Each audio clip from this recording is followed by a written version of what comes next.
The morning sun spilled over Dallas, painting the skyline in hues of gold and amber, but it gave no hint of the storm brewing in the heart of one of its most exclusive corners. The city hummed with its usual rhythm cars weaving through downtowns, glass and steel canyons, pedestrians clutching coffee cups, and the faint pulse of ambition in the air. Among them was Jaxon Reid, a delivery driver navigating the bustling streets in a weathered white van, its sides emblazoned with the logo of Gulf Coast Imports. To anyone glancing his way, Jaxon was just another cog in the city's machinery, a man in a pressed but unremarkable uniform, hauling crates of produce and seafood to keep Dallas's elite fed. But Jaxon was no ordinary driver, and today, his delivery to La Belle Étoile, the city's crown jewel of fine dining, would set the stage for a reckoning no one saw coming. Jaxon was 34, with a lean build and a face that carried the quiet strength of someone who'd seen more than he let on. His dark eyes held a spark of determination, tempered by years of hard-won lessons. Born in a small Louisiana town where opportunity was as scarce as shade in July, Jaxon had grown up watching his parents, his father a factory worker, his mother a seamstress, pour their lives into work that offered little reward. They'd taught him the value of grit, integrity, and the kind of pride that didn't need a spotlight. At 15, Jaxon had taken his first job washing dishes at a local diner, scrubbing grease-stained plates while dreaming of something bigger. That dream had carried him far farther than anyone in his hometown could have imagined. But today, he was content to play the part of the invisible man, his true identity tucked away like a winning card. He wasn't ready to show Dot as he maneuvered his van through Dallas's morning traffic.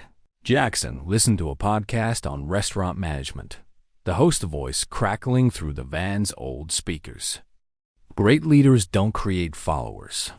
They inspire others to become leaders, the host said. Jaxon nodded slightly, his lips curling into a faint smile. The words echoed the advice of his old mentor, Miss Clara, a no-nonsense restaurateur, who'd seen potential in the teenage Jaxon and pushed him to think beyond the dishwater. If you want to understand a teen, Jaxon, she told him years ago, stand in their shoes. Start at the bottom where no one's watching. That advice had guided him ever since, and it was why he was here now, behind the wheel of a delivery van, heading to a place that would test his patience and his principles. La Belle Étoile stood at the heart of Dallas's culinary scene. Beacon of opulence, where the city's elite dined on lobster flown in from Maine and wines priced higher than most people's rent. Its facade was a study in elegance. Floor-to-ceiling windows framed in polished brass, a sleek black awning with the restaurant's name in flowing gold script, and a doorman who looked like he'd stepped out of a fashion magazine. Inside, the dining room was a masterpiece of design. Crystal chandeliers cast a golden glow over marble floors so pristine they mirrored every step, while abstract art adorned the walls, each piece whispering wealth. The open kitchen gleamed with stainless steel, its chefs moving in a choreographed dance of precision, and the air carried the faint notes of jazz from hidden speakers, mingling with the aroma of truffle oil and fresh herbs. But beneath the polished surface, La Belle Étoile was struggling. Rival restaurants were stealing its spotlight, and whispers of inconsistent service had begun to tarnish its reputation. Jaxon knew this, and it was why he'd seized the chance to buy the place 3 weeks ago, a bold move in his growing empire of fine dining establishments. He pulled into the alley behind the restaurant, where deliveries were unceremoniously dumped. The contrast was stark. The alley was gritty, littered with stray cardboard and the faint smell of garbage, a far cry from the grandeur out front. Jaxon parked, checked his clipboard, and began unloading crates of organic greens and Gulf shrimp, their ice glinting in the morning light. His uniform, a navy polo and jeans, clean but practical, marked him as an outsider in this world of tailored chef's jackets and designer aprons. As he stacked the crates onto a dolly, he heard laughter. From behind the restaurant's steel doors, marked "Staff Only."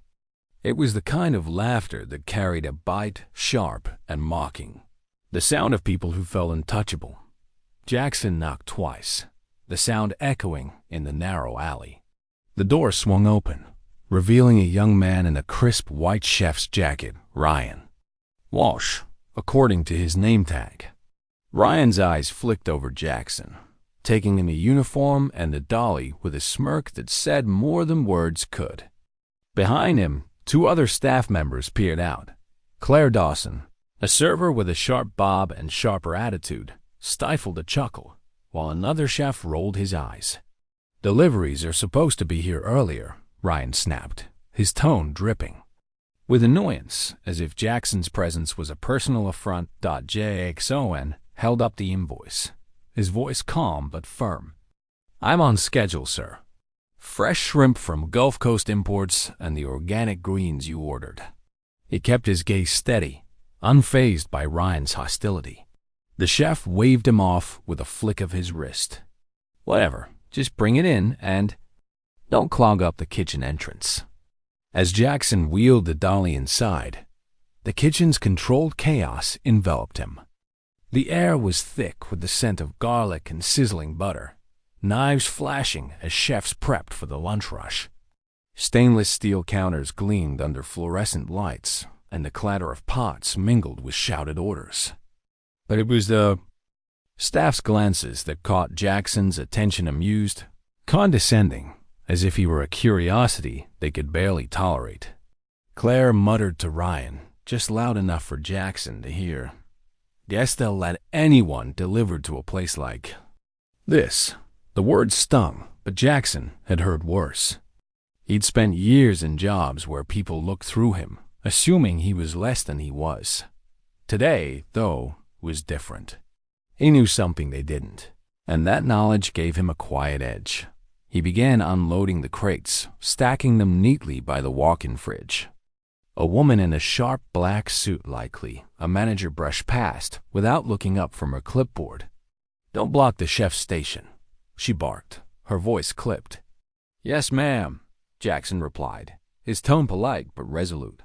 He caught her glance, a fleeting scrutiny as if she were sizing him up and finding him wanting. Nearby, 2 servers folded napkins at the edge of the dining area, whispering and casting sidelong glances his way. $5 says he drops something in the next 10 minutes, one of them said, snickering. Jaxon ignored them, his hands steady as he worked. He'd learned long ago that people like this weren't worth his energy, not yet. But the comments kept coming. As he pushed the dolly back toward the alley for the next load, a line cook leaned over and said, "Loud enough for the others to hear?" Bet he couldn't afford a glass of water here, let alone a meal. The laughter that followed was sharp, slicing through the air. Jackson's jaw tightened, but he kept moving, his face a mask of calm. Inside, though, he felt the familiar sting of being underestimated. He'd been here before countless times, but today it carried a different weight. He wasn't just a delivery driver. He was the man who'd signed the papers to own this very restaurant, and in a few short hours, they'd all know it. As he stepped back into the alley, the morning heat pressed against him, mixing with the tourist dust and the faint tang of seafood from his van. Jaxon leaned against the vehicle for a moment, taking a deep breath. He glanced at the elegant gold lettering of La Belle Étoile's name above the front entrance, visible even from the alley. It was surreal to think that this place, its chandeliers, its marble floors, its air of exclusivity was his now. But Jaxon hadn't come here to gloat. He'd come to observe, to understand the culture he was about to reshape. And what he'd seen so far only confirmed what he'd suspected. Change was overdue, and it was going to start with him. Jaxon Reid pushed his dolly through the steel doors of La Belle Étoile's kitchen, the wheels rattling against the uneven concrete floor. The air inside was a sharp contrast to the gritty alley outside, warm, heavy with the scent of sizzling butter, roasted garlic, and fresh thyme. The open kitchen buzzed with activity chefs shouting orders, knives flashing against cutting boards, and pans clattering in a symphony of controlled chaos. Stainless steel surfaces gleamed under harsh fluorescent lights, reflecting the frenetic energy of the lunch prep. But it wasn't the pace that made Jaxon's shoulders tense. It was the eyes. Every glance from the staff carried a weight, a mixture of amusement and disdain, as if his presence in their pristine domain was an insult. Miles Harper, the head chef, stood at the center of it all, his crisp white jacket emblazoned with his haze name in elegant script. At 40, Miles carried himself with the swagger of a man who'd cooked for senators and celebrities, his sharp features set in a permanent scowl of superiority. He barely looked up from inspecting a crate of Gulf shrimp Jaxon had just delivered, his nose wrinkling as if the seafood, or perhaps Jaxon himself, offended him. "This the best they could send?" Miles muttered, loud enough for Jaxon to hear, but not quite directed at him. "Standards are slipping everywhere." Jaxon paused, his hand steady on the dolly's handle. "If there's an issue with the quality, I can call the supplier," he offered, his voice even, professional. Miles waved him off without meeting his eyes. "Just stack it by the fridge and get out of the way. We've got a critic coming tonight, and I don't need you slowing us down." Jaxon nodded, maneuvering the dolly toward the walk-in fridge. He dealt with men like Miles before, chefs who wore their authority like a crown, quick to dismiss anyone they deemed beneath them. But today, the stakes were different. Jaxon wasn't just delivering shrimp. He was studying the pulse of La Belle Étoile, the restaurant he now owned. Every word, every glance, was a piece of the puzzle he was assembling, and what he saw wasn't promising dot as he unloaded the crates, stacking them with care. Claire Dawson, a server with a sleek bob and a smile that didn't reach her eyes, leaned against a counter nearby. She whispered to Ryan Walsh, a lanky line cook with a smirk that screamed trouble. "Bet he doesn't even know how to read the invoice," Claire said, her voice low but deliberate, meant to carry. Ryan chuckled, tossing a carrot into a pot. "Yeah, they must be desperate at Gulf Coast to send a guy like this to us." Jaxon kept working, his movements precise, but their words lingered like a bad aftertaste. He'd heard worse in his years, climbing from dishwasher to restaurateur, but the casual cruelty of it still stung. He caught a glimpse of himself in the polished steel of the fridge door. Navy polo, jeans slightly worn at the knees, a man who blended into the background. To them, he was invisible, a nobody. But Jaxon knew better, and the knowledge gave him a quiet strength. He wasn't here to prove them wrong, not yet. He was here to understand that the kitchen's hierarchy was clear. Miles ruled with an iron fist, barking orders that sent the staff scrambling. Claire and Ryan competed for his approval. Their whispers and smirks away a curry favor while putting others down. Paul Bennett, the restaurant manager, hovered at the edges, a middle-aged man with a nervous tick in his jaw. Paul's clipboard was his shield, but he lacked the spine to challenge Miles's dominance. Jaxon noted it all. The lack of camaraderie, the undercurrent of fear, the way the staff's efficiency masked a deeper dysfunction. La Belle Étoile was a machine, but it was running on fumes dot as Jaxon pushed the empty dolly back toward the alley. He passed a young woman wiping down a prep station.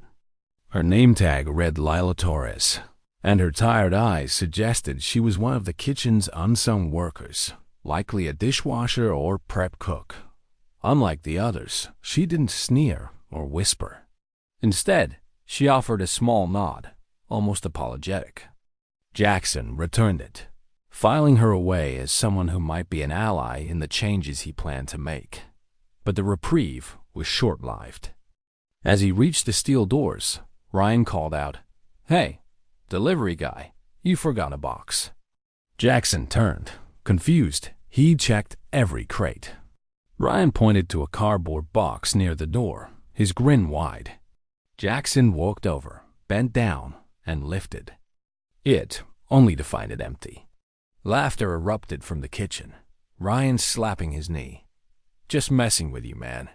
Lighten up." Claire joined in, her laugh sharp and cutting. Jaxon set the box down, his face unreadable. Inside, his patience was fraying, but he reminded himself why he was here.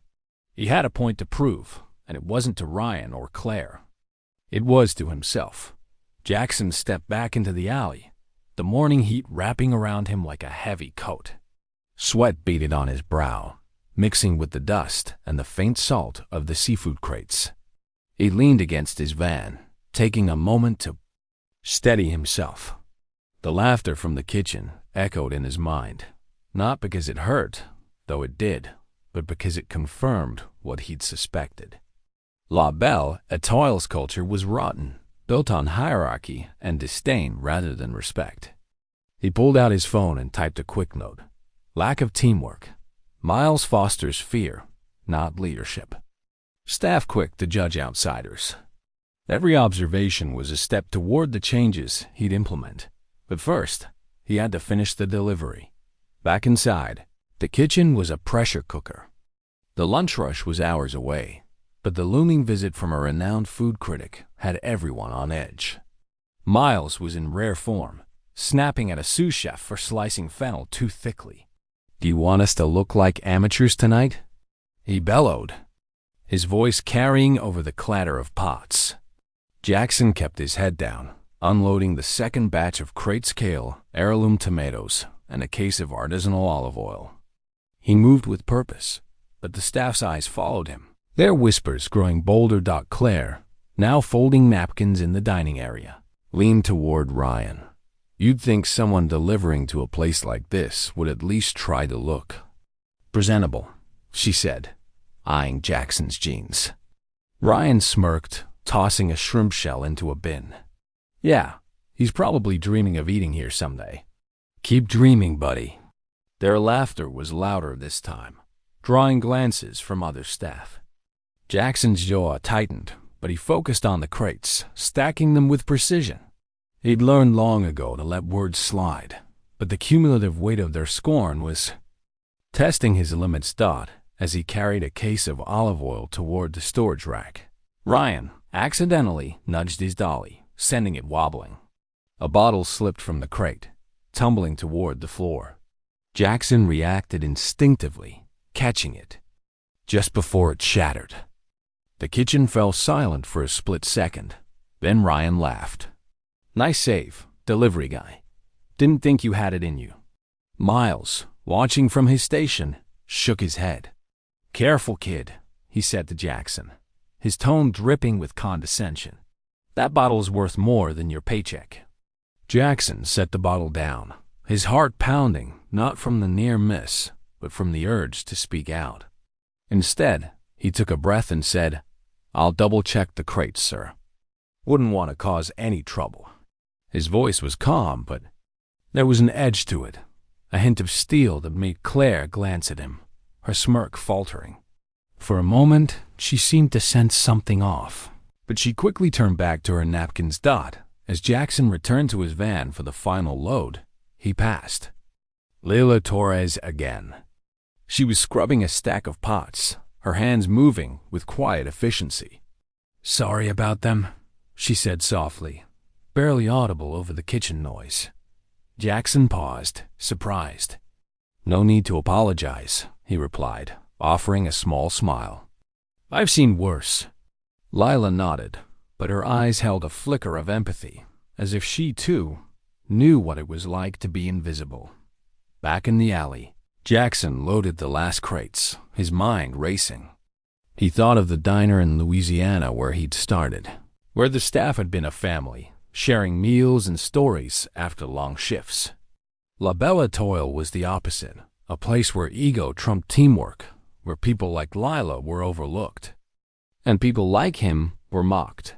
He typed another note on his phone. Culture rewards status, not effort. Change starts with respect. He glanced at the restaurant's grand facade, its gold lettering glinting in the sunlight. In a few hours, he'd walk through those doors again, not as a delivery driver, but as the man who owned it all. And when he did, the laughter would stop. Inside, the kitchen's chatter grew louder, the staff oblivious to the shift coming their way. Jaxon pushed the final dolly through the doors, ready to finish his delivery and to set the stage for what was to come.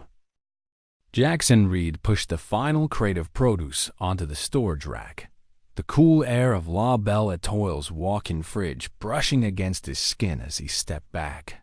The kitchen beyond was a whirlwind of motion chefs chopping, sauces simmering, and orders barked in sharp staccato bursts. The scent of fresh basil and seared scallops hung heavy, mingling with the metallic tang of stainless steel. But beneath the polished efficiency, Jaxon saw cracks. The staff moved like cogs in a machine, precise but disconnected. Their interactions, laced with tension rather than trust. As he wheeled his empty dolly toward the exit, he felt the weight of their earlier mockery. Claire's whispers, Ryan's empty box prank, Miles's dismissive sneer lingering like a bruise. Yet Jackson's face remained calm, his dark eyes scanning the room, cataloging every detail. He wasn't just delivering goods.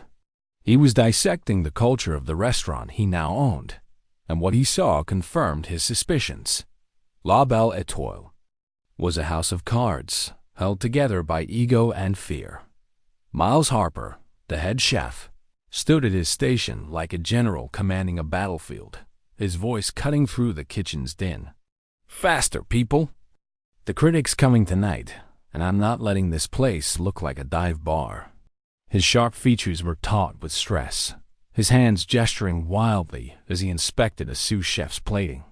Jaxon noted the way the sous chef flinched, the way the other cooks avoided Miles's gaze. It wasn't leadership, it was intimidation.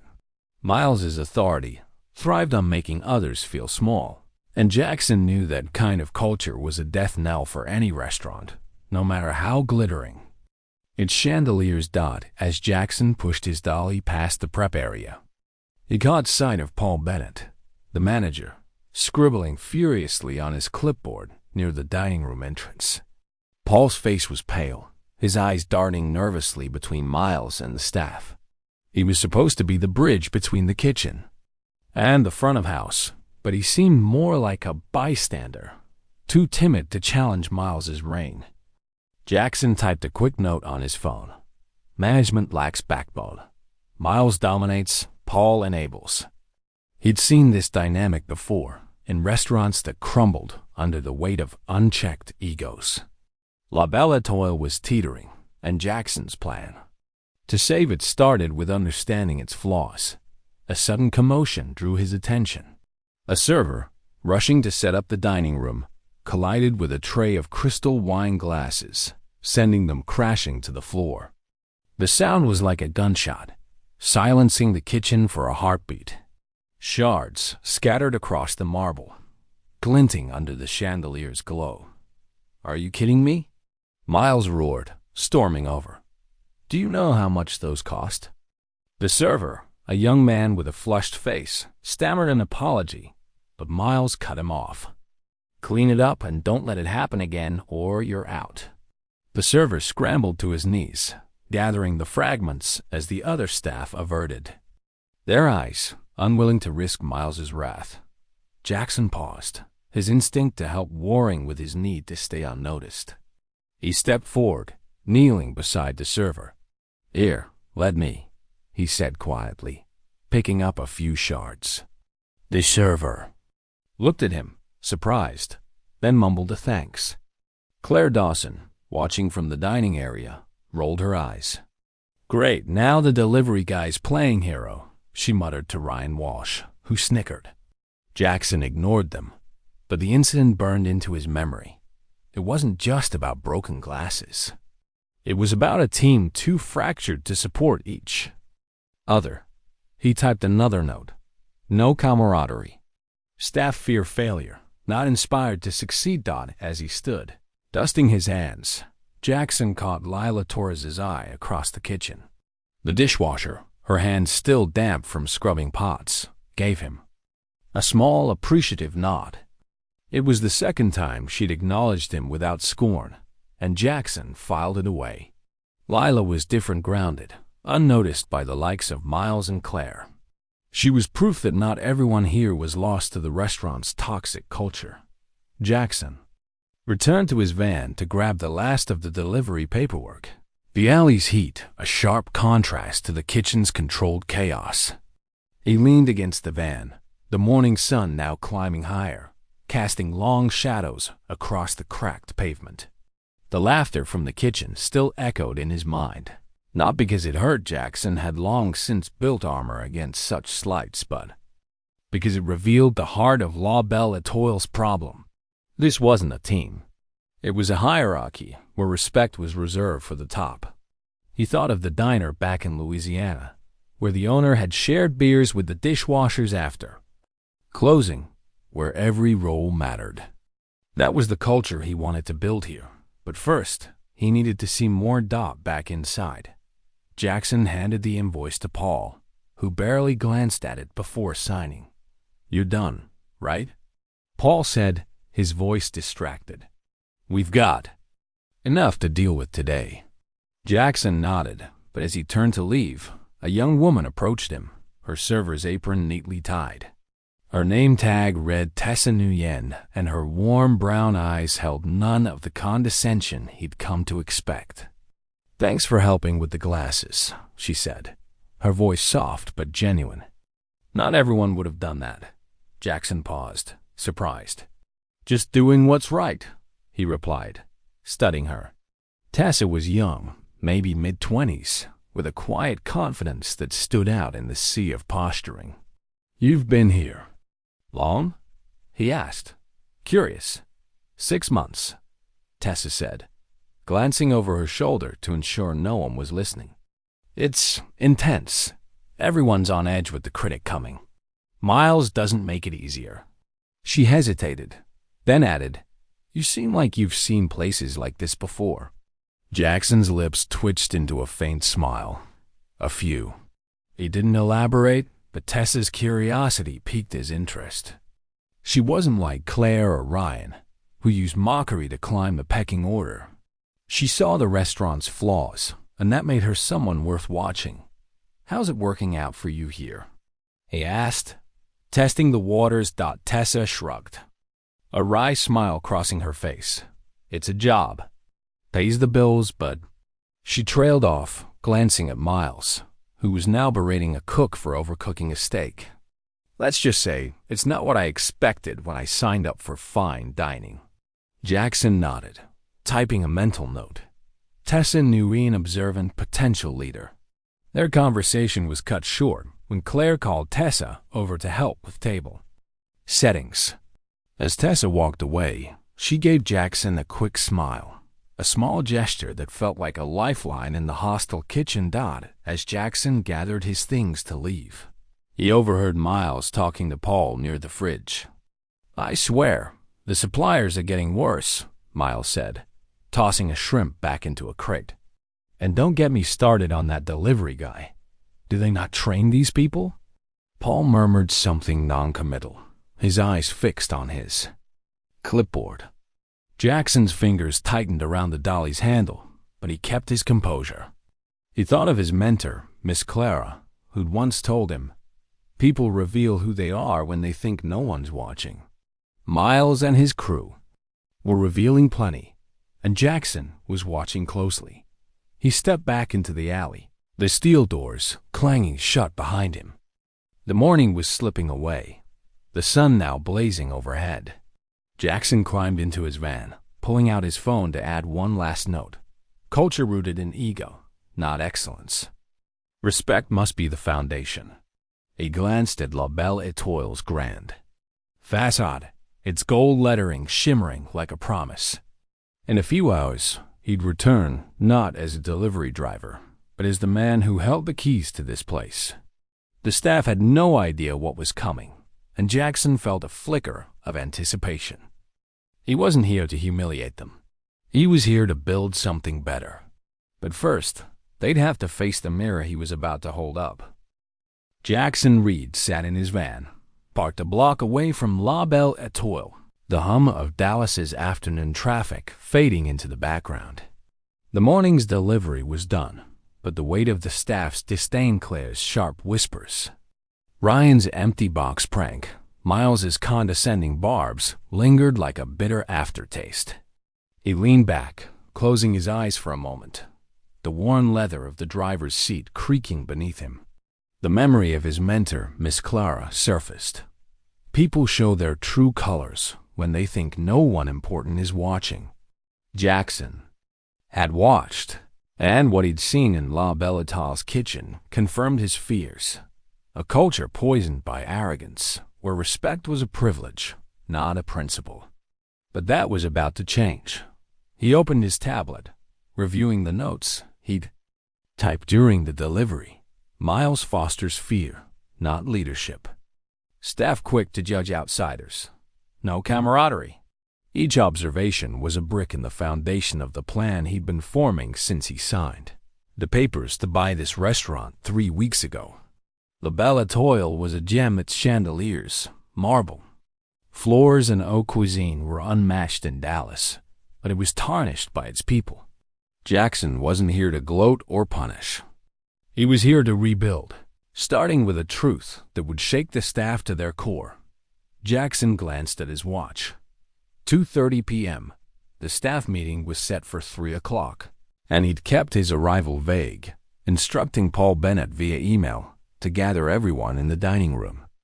He stepped out of the van, the Dallas heat pressing against him, and considered changing into the tailored suit waiting in his office, but he decided against it. The navy polo and jeans he'd worn all morning would do just fine. Let them see him as they had unassuming, underestimated, before he turned their world upside down. Back at La Belle Étoile, the dining room was a hive of reluctant activity. Servers folded napkins with mechanical precision, their faces a mix of annoyance and curiosity. The looming visit from a food critic had stretched nerves thin, and the unscheduled meeting felt like an unwelcome interruption. Miles Harper leaned against the table, arms crossed, his sharp features set in a scowl. "This better be quick," he muttered to Claire Dawson, who was adjusting a centerpiece with more force than necessary. "We're slammed tonight. I don't have time for corporate nonsense." Claire smirked, her sleek bob catching the chandelier's glow. "Probably some new policy about napkin folds," she said, rolling her eyes. Nearby, Ryan Walsh snickered, polishing a wine glass with exaggerated care. Or maybe they're firing someone. "Hope it's not me. I've got plans for that sous chef gig." Their laughter was sharp, but Paul Bennett, pacing near the entrance, looked like a man on the edge of a breakdown. His clipboard trembled in his hands, and his eyes darted to the door every few seconds. He'd received an email from the new owner, a name he didn't recognize, Jaxon Reid, but the instructions were clear. Mandatory meeting. No exceptions. Tessa Nguyen, the server who'd thanked Jaxon earlier, stood quietly near the back, her warm brown eyes scanning the room. Unlike the others, she wasn't complaining. She sensed something big was coming, though she couldn't place why. Lila Torres, the dishwasher, lingered at the edge of the group, her hands still damp from the kitchen sink. She'd been told to attend, a rare inclusion that made her uneasy. The dining room, with its polished marble and soft jazz, felt like foreign territory to her. At exactly 3 p.m., the double doors swung open and Jaxon stepped inside. The room froze. He was still in his delivery uniform, navy polo, jeans, a faint smudge of dust on his sleeve from the crates. For a moment, no one spoke. Then Miles let out a short, incredulous laugh, shaking his head. "You've got to be kidding me," he muttered, loud enough for everyone to hear. "What's this guy doing here?" Paul cleared his throat, his voice shaky.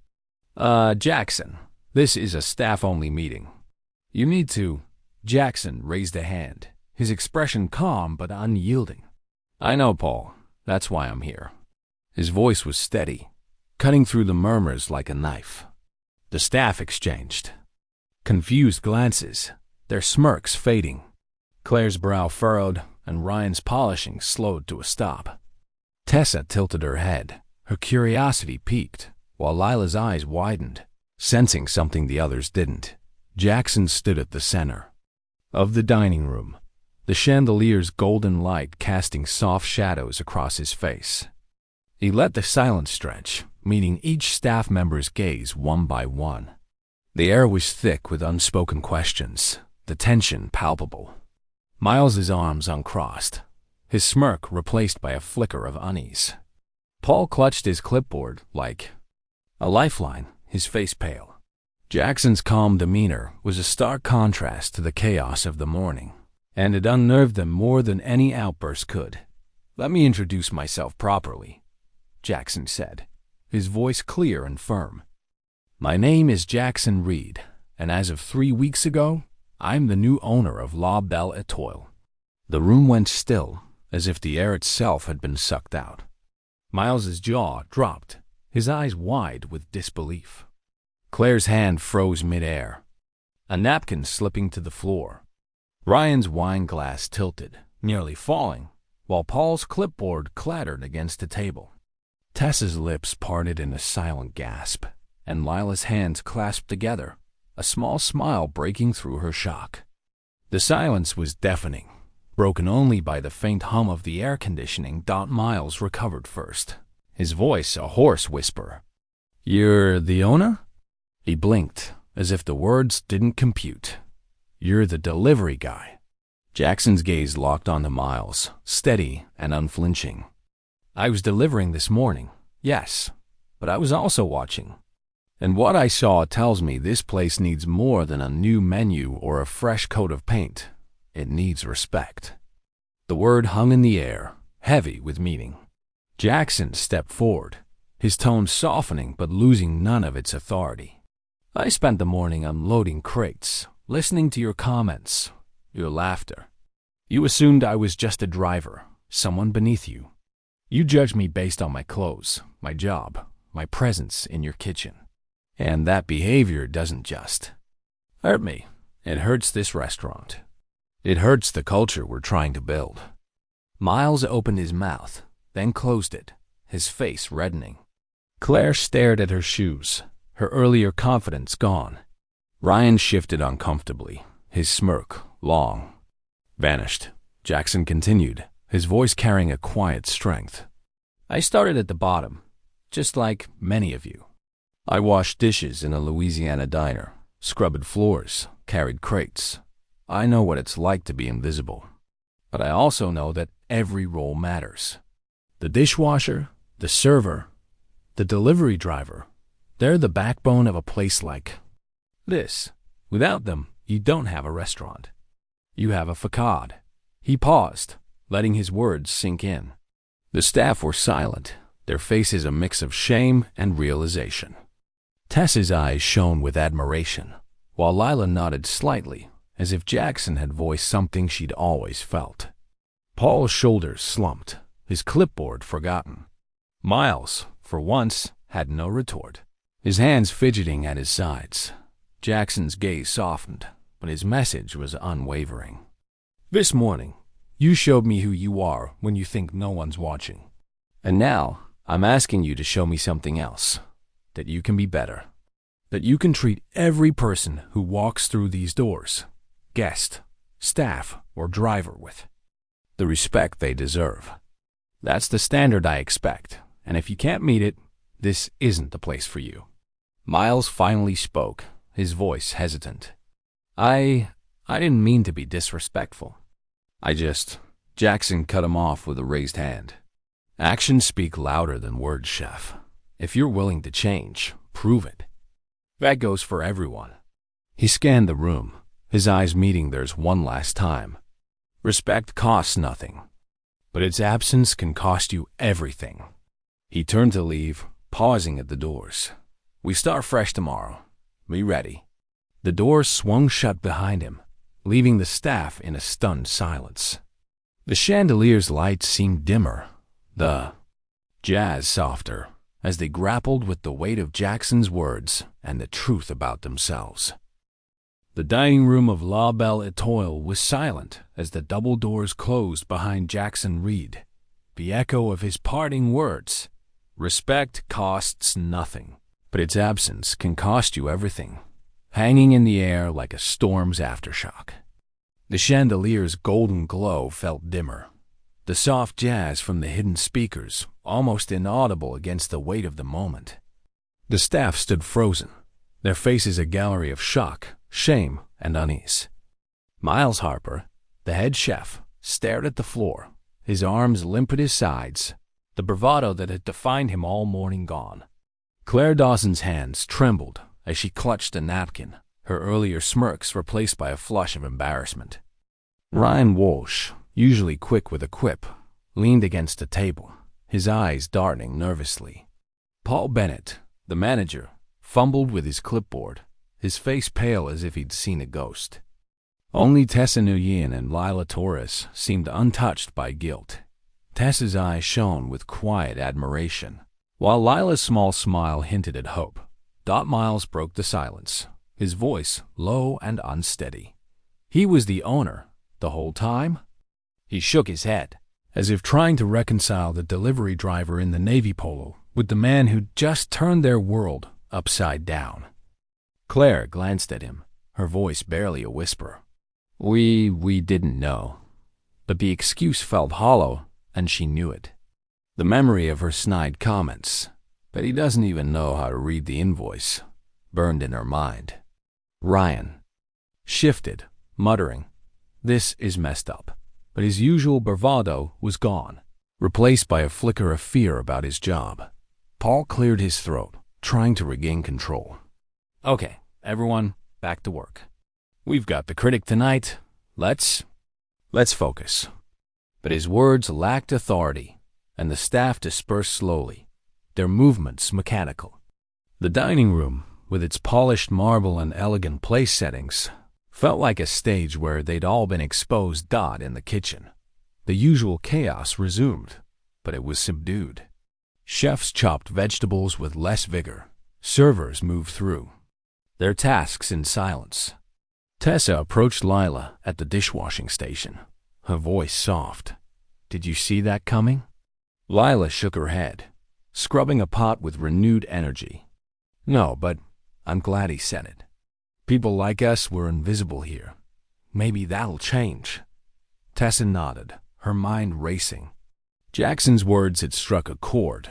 She'd felt the sting of being overlooked, too, and his call for respect gave her a spark of hope. Miles, meanwhile, retreated to his office, a cramped room off the kitchen, cluttered with recipe books and schedules. He sank into his chair, staring at the wall. He'd built his career on precision and control, but Jackson's reveal had shaken him. He thought of the shrimp he'd criticized, the way he'd dismissed Jaxon as just a driver. The shame was unfamiliar, and it stung. He wanted to apologize, to save face, but pride held him back. What if Jaxon saw him as a liability? The critic's visit loomed, and Miles knew a bad review could end his tenure. He needed to act, but how? Later that afternoon, Miles sought Jaxon out, finding him in a small office upstairs, still in his delivery uniform, reviewing paperwork. The sight of the navy polo made Miles's stomach twist. He'd mocked that uniform hours ago. "Mr. Reid," Miles began, his voice tight. I want to apologize. I didn't know who you were. I shouldn't have said those things." Jaxon looked up, his dark eyes steady. "It's not about who I am, Miles. It's about how you treat people when you think they don't matter. If you're sorry, show it. Lead by example, not by fear." Miles nodded, his jaw tight, but Jackson's words cut deeper than he expected. He left the office, determined to prove himself, though doubt gnawed at him. The next morning, Jaxon arrived at La Belle Étoile before dawn, the Dallas skyline still dotted with stars. He'd traded his delivery uniform for a crisp button-down, but he carried himself with the same quiet confidence. Today was about action. He gathered the staff in the dining room for a brief training session, the first step in reshaping the restaurant's culture. The room was tense, the staff still reeling from yesterday's reveal. Claire avoided Jackson's gaze. Ryan fidgeted, and Paul hovered nervously, but Tessa and Lila stood attentive, ready to listen. Jaxon stood at the center, his voice calm but firm. "We're building something new here," he said. "A place where every role is valued: chefs, servers, dishwashers, delivery drivers. Respect isn't just a word, it's how we work together. Starting today, we're holding ourselves accountable." He outlined his first initiative, weekly team meetings where everyone, from busboys to chefs, could share ideas and concerns. He also announced a Team Star program to recognize contributions, no matter how small. "The critics coming tonight," he added, "but this isn't about impressing one person. It's about proving who we can be." The staff listened, some nodding, others uncertain. Claire, still stung by shame, felt a flicker of resolve. She remembered her first job as a server when a manager had dismissed her as just a waitress. Maybe Jaxon was right, maybe she could do better. She approached Lila after the meeting, offering to help with the dish station during a break. Lila, surprised, accepted, and the small gesture felt like a crack in the restaurant's rigid hierarchy. Tessa took Jackson's words to heart, volunteering to lead the front-of-house prep for the critics' visit. She suggested a new system for servers to communicate with the kitchen, reducing the chaos she'd seen yesterday. Jaxon nodded approvingly, noting her initiative. "Good idea, Tessa. Run with it." Her confidence grew, a contrast to the insecurity she'd felt under Miles's reign. Miles, however, struggled. During the evening service, the kitchen was a pressure cooker as the critic, a stern woman in a tailored blazer, sat in the dining room. Miles's instinct was to bark orders, but Jackson's presence, watching from the sidelines, made him pause. When a sous chef overcooked a scallop, Miles started to snap, then caught himself. "Let's fix it together," he said instead, his voice strained but softer. The sous chef blinked, surprised, and the dish was redone without incident. The Critics' Review, published the next day, praised the food and noted an unexpected warmth in the service, a small victory, but a start. A week later, the changes were subtle but noticeable. Claire greeted Lila by name. Ryan toned down his sarcasm, and Paul began addressing staff concerns instead of hiding behind his clipboard. But not everyone adapted easily. During a busy dinner service, Miles reverted to his old ways, snapping at a server for a delayed order. The tension rippled through the kitchen, and Jaxon stepped in. "Miles, take a breath," he said quietly. "Lead, don't lash out." Miles bristled, his pride wounded, but he nodded, aware that his job hung in the balance. Jaxon also took time to connect with Lila, noticing her quiet diligence. Over coffee in the break room, he asked about her goals. "I've always wanted to be a chef," she admitted, her voice shy. "But no one's ever given me a shot." Jaxon smiled. "Start shadowing the prep cooks. Show me what you've got." Lila's eyes lit up, a spark of possibility igniting by the week's end. La Belle Étoile felt different, not perfect, but alive with potential. The staff weren't a family yet, but they were starting to see each other, not just their titles.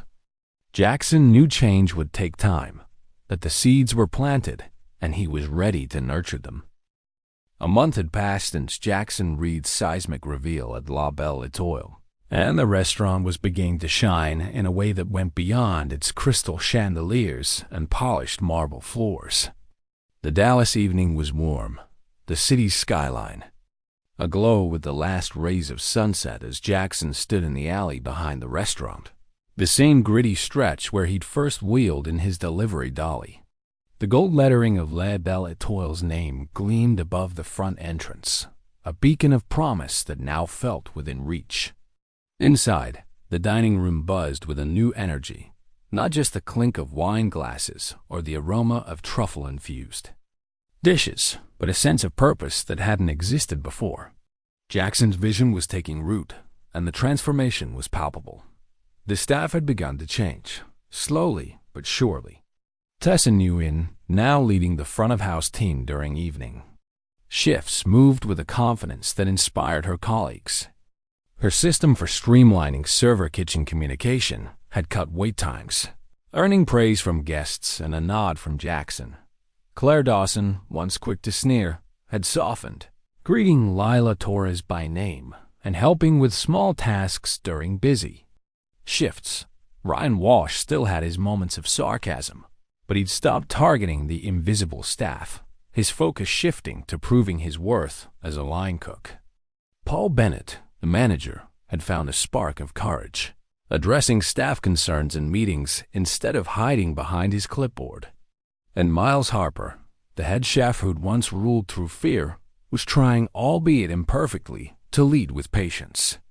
During a recent service, when a sous chef botched a sauce, Miles caught himself mid-outburst and said, "Let's fix it together," echoing Jackson's advice. It wasn't perfect, but it was progress. Lila Torres was the quiet star of the transformation. Jaxon had kept his promise, letting her shadow the prep cooks, and her knack for flavors was already turning heads. One evening, she suggested a tweak to a dessert sauce, a hint of lavender in the creme brulee, that Miles reluctantly tested and then praised. Lila's shy smile lit up the kitchen, a reminder to Jaxon of why he'd bought this place. To give people like her, like himself years ago, a chance to rise. The restaurant's reputation was rebounding too. A high-profile charity gala, hosted at La Belle Étoile, had drawn Dallas's elite, who raved about the food and the warm, attentive service. Online reviews began to reflect the shift, with one guest noting, "It's not just a meal. It's an experience where everyone feels valued." Jaxon read the review on his tablet, standing in the alley where it all began, and felt a quiet pride. La Belle Étoile was becoming what he'd envisioned, a place where respect was the foundation, not an afterthought. Jackson's thoughts drifted to his own journey from a Louisiana diner, where he'd scrubbed dishes under flickering lights, to this moment, owning one of Dallas's finest restaurants. He remembered the long nights, the sacrifices, the times he'd been dismissed as just a dishwasher or just a driver. Those moments had forged him, teaching him that respect wasn't about titles, but about actions. He'd carried that lesson into La Belle Étoile, and now, as he watched the staff work as a team, he knew it was possible to change hearts, one small act at a time. This story, though, wasn't just about a restaurant, it was about all of us. How often do we judge someone by their appearance, their job, their place in the world? How often do we let pride or prejudice blind us to their worth? Jackson's journey reminds us that every person has a story, often deeper than we can see. The dishwasher, the server, the stranger on the street, they're not just roles. They're people with dreams, struggles, and potential. Respect costs nothing, but it builds bridges, transforms workplaces, and changes lives. Jaxon didn't just save La Belle Étoile. He showed us that kindness and accountability can rewrite any story, from a kitchen in Dallas to the communities we call home.